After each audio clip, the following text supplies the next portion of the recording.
নমস্কার বন্ধুরা, মেনকা রান্নাঘরে আপনাদের সবাইকে স্বাগত জানাই। তো বন্ধুরা কেমন আছেন? আশা করছি আপনারা সবাই খুবই ভালো আছেন। তো আমি আজকে নতুন একটা রেসিপি নিয়ে চলে এসেছি। আজকের পালং পনির রেসিপিটা বানিয়ে দেখাবো। তো কিভাবে বানাচ্ছি আপনাদের সঙ্গে শেয়ার করছি। চলুন বন্ধুরা আমি বানিয়ে দেখাই।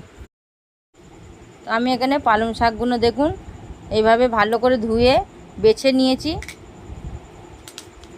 কড়াতে একটু সিদ্ধ করে নেবো, হালকা ভাপি নেবো, কেননা এখন অসময়, পালংয়ের সময় নয়, তাই জন্য আমি একটু ভাপি নেবো, নাহলে একটু তিতকুড়ি ভাব থাকে। তো আমি পালং শাকটা হালকা ভাপিয়ে নেবো,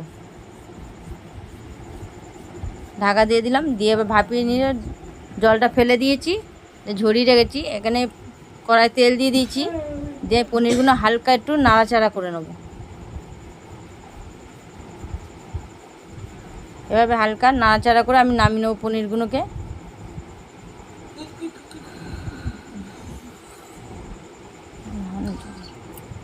নামিয়ে নিয়েছি।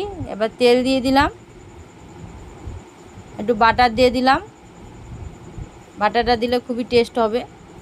তা এবার তেজপাতা, শুকনো লঙ্কা আর গোটা গরম মশলা দিয়ে দিলাম।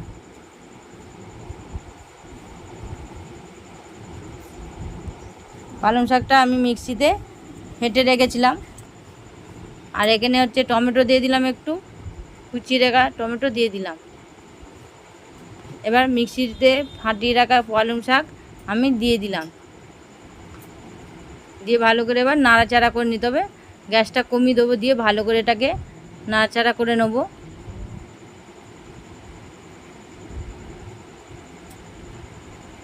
স্বাদ মতো নুন দিয়ে দিচ্ছি, চিনি দিয়ে দিলাম। আপনার যেমন মিষ্টি খাবেন তেমন দেবেন। আমি 2 চামচ চিনি দিয়ে দিলাম।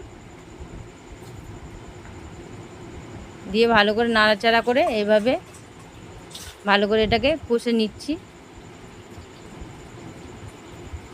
দেখুন রঙটাও হয়ে যাচ্ছে, হালকা কালচে কালচে হচ্ছে। এবার আমি ভেজে রাখা পনিরটা দিয়ে দেবো। একদম হালকা ভেজেছি, দেখুন ভাজা হয়নি, সেমনি লাল লাল করিনি। তো এবার ভালো করে নাড়াচাড়া করে নিচ্ছি পালং শাকটা, আর পনিরটাও নাড়াচাড়া করে নিচ্ছি।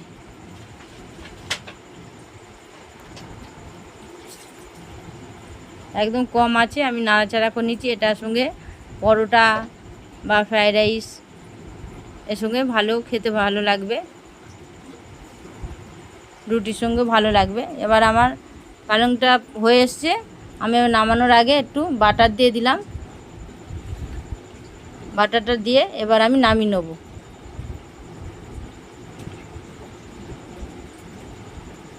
একটু গরম মশলা ছড়িয়ে দিলাম, দিয়ে নাড়াচাড়া করে নিচ্ছি। নিয়ে এবার নামিয়ে নেব এটাকে। তো দেখুন বন্ধুরা, রেসিপিটা আমার হয়ে গেছে পালং পনির। তো কেমন লাগলো একটা কমেন্টে জানিয়ে দেবেন মনে করে, আর একটা সাবস্ক্রাইব করে দেবেন, একটা লাইক করে দেবেন, যাতে আরও নতুন নতুন রেসিপি আপনাদের সঙ্গে শেয়ার করতে পারি, আপনাদের দেখাতে পারি বানিয়ে। তো এখনকার মতন আবার এলাম। নমস্কার বন্ধুরা।